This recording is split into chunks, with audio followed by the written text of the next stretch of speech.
Depois de 2 décadas de negociações, o maior acordo de livre comércio da história saiu do papel.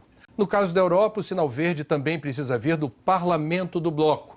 São muitas as novidades, entre elas as chamadas cláusulas ambientais. E Alfredo Sirquis é gestor ambiental e urbanístico, ex-parlamentar, atualmente diretor executivo do think tank Centro Brasil no Clima. Ele também é ex-coordenador executivo do Fórum Brasileiro de Mudança do Clima. Obrigado pela presença de vocês. Eu vou começar perguntando o seguinte: essas cláusulas ambientais podem ser entendidas como uma nova estratégia de protecionismo, ou a gente pode entender que é uma nova consciência ambiental inspirando as relações comerciais entre os países? Eu acho que são as duas coisas. Existe um avanço muito grande da consciência ambiental na Europa, sobretudo na juventude, e o consumo e o mercado se posiciona de acordo com esse avanço. Claro que existe também a pressão de lobbies e interesses que redundam em protecionismo. Eu, por exemplo, assisti toda uma discussão sobre o etanol e havia claramente uma hostilidade ao etanol brasileiro que ambientalmente, naquele momento, não se justificava. Mas, essencialmente, eu acho que é a primeira. O cumprimento do Acordo de Paris e a redução do desmatamento aparecem entre as cláusulas ambientais desse tratado. Qual a situação do Brasil em relação a esses temas? Eu queria entender melhor, pelas regras do tratado, se a gente não conseguir conter desmatamento ou não der bola para o Acordo de Paris, o que acontece? Olha, nós vamos sofrer comercialmente, de várias maneiras. E eu, pessoalmente, acho que a mais séria será a retaliação do mercado, das pessoas que compram na Europa, até muito mais do que dos governos. E de mais a mais, para mim, o aspecto mais importante não é esse não é o maior prejuízo. Me preocupa a questão do não cumprimento das cláusulas climáticas, no caso, elas são um prejuízo que elas vão acarretar para o Brasil, para nós. As enchentes, as estiagens cada vez mais prolongadas, os efeitos nocivos em cima da agricultura, as inundações, o mar subindo. Então, a questão comercial é pinto perto daquilo que a gente vai sofrer nós mesmos se não contermos o desmatamento. Os europeus não estão devendo nada, não. Eles vão cumprir o Acordo do Clima bonitinho. As florestas na Europa são super protegidas. Só a gente que está mal no filme? Olha só, em matéria de floresta, é mentira o que a gente vê pessoas do governo dizendo de que a Europa está desmatando mais do que o Brasil. Pelo contrário, desde, pelo menos da Segunda Guerra Mundial, que eles têm um grande superávit em relação àquilo que eles reflorestam em comparação com aquilo que é desmatado. Agora, a Alemanha não vai cumprir a sua meta de 2020. E existe uma questão extremamente séria. Está falando agora do Acordo do Clima.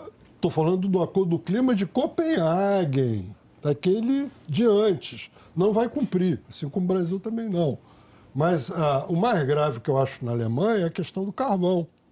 Porque eles acabam de tomar uma decisão, depois de negociações laboriosas, de que vão fechar a última usina a carvão, sabe quando?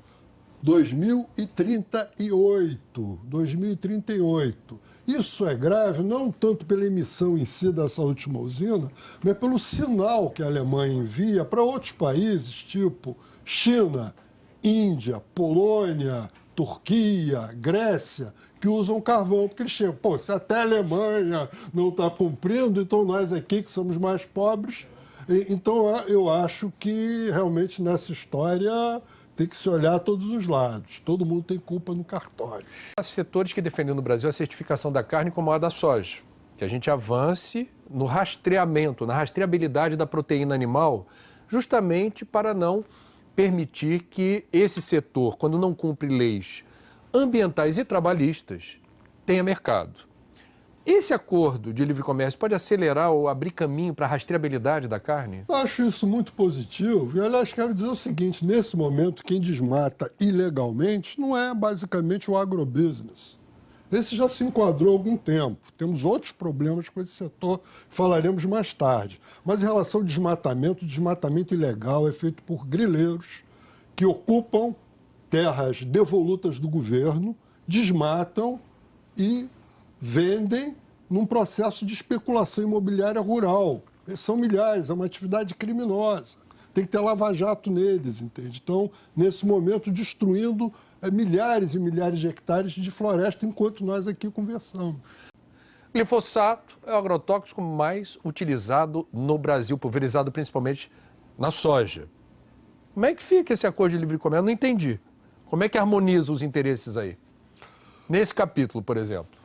Bom, a questão do agrotóxico é vista de forma diferente. Nos Estados Unidos, saiu uma famosa sentença judicial justamente sobre o glifosato, em que um jardineiro, num estado muito adiantado de câncer, processou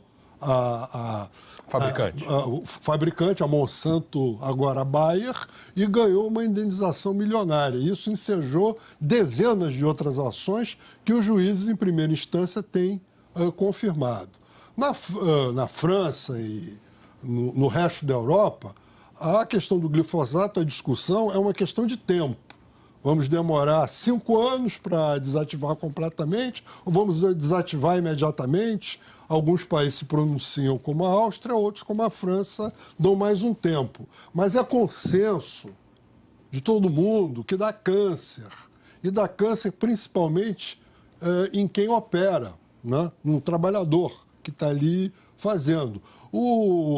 Na verdade, nós acabamos de liberar mais de 200 variedades diferentes de agrotóxico, enquanto que na Europa eles quebram a cabeça, porque é uma questão complicada, de saber como eles, ao longo do tempo, podem ter um cronograma de saída em relação ao agrotóxico, que não é fácil também você abandoná-lo. Uhum. Então, essa é a grande diferença. Num lugar há uma preocupação, no outro está tudo bem. A mão de obra equivalente à escravidão é um problema sério no Brasil e que alcança muito a pecuária e também a cana. Estamos vulneráveis nesse sentido? Não, com certeza, né? Todas essas questões que envolvem direitos humanos, comunidades indígenas e tudo nos vulnerabilizam. E, basicamente, antes de ser com os governos dos países com os quais nós estamos assinando esse tratado, com a opinião pública e o mercado desses países. Vai ser cada vez mais exigente. A gente está arriscado a campanhas de boicote, coisas assim. Mas, de mais a mais, eu volto a dizer que essa questão é fundamental para nós brasileiros. A gente tem que estar preocupado com ela como brasileiros. Quem, na verdade, começou isso tudo, essa proteção aos índios, essa consciência, foi o Marechal Cândido Rondon. Um outro grande ambientalista brasileiro foi o Major Archer, que reflorestou a Floresta da Tijuca. Então, na verdade, nós temos um histórico de defesa do meio ambiente e das causas indígenas que nada tem a ver com essa visão caricatural que querem dar, que isso é uma coisinha da esquerda. Uhum. Agora... Bem, levantar a discussão é sempre bom. O problema é a gente realmente saber discutir. E, infelizmente, nesse país, as pessoas estão desaprendendo a discutir. Nós estamos aqui promovendo um sadio diálogo. Aqui, sim. Mas o que você vê realmente é uma polarização extrema, é xingamento, as pessoas não raciocinam mais e tal. Então, acho que quanto mais a questão vem à baila e é discutida serenamente, e pode haver divergência de opinião, mas essa divergência é tratada, de fato, com educação, com respeito, com inteligência, melhor. Então, se de fato o Acordo de Livre Comércio contribuir com isso, ele vai estar fazendo alguma coisa positiva.